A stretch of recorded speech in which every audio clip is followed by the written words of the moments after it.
Good evening and thank you for watching Fox 4 News at 10. I'm Shari Armstrong. We've seen benches placed around our community's bus stops, an effort to help keep our kids safe after 2 Lee County students were tragically hit and killed.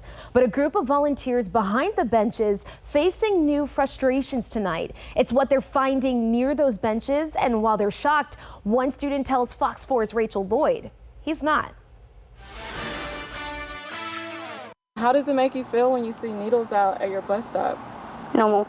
Blake Jerina starts 6th grade in a couple weeks and says he always sees drug needles laying around Suncoast Estates. His advice to other kids? Wear shoes.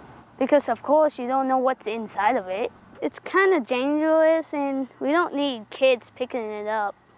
Oh, what's this?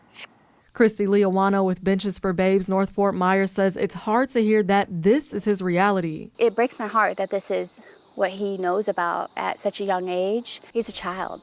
She says volunteers who've installed benches at bus stops after 2 Lee County students were killed this year have noticed drug addicts hanging out at the benches in Suncoast Estates and leaving their supplies behind. But she says drugs were a problem here long before they installed benches. Without our benches, before they were there, the children could easily have sat on a needle as they're sitting on the ground or had it go through their toes as they're walking.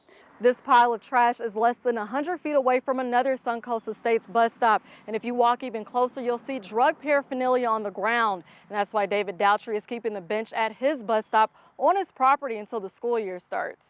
We've brought the table up here to keep them from hanging out on the corner there. Dowtry says he plans to ask volunteers to wait at bus stops with students when school resumes in a couple weeks. They're out here all the time waiting on these buses, and a lot of them are unattended without their parents. So it's a concern that they're going to pick up one of these pipes or a needle and, hurt themselves.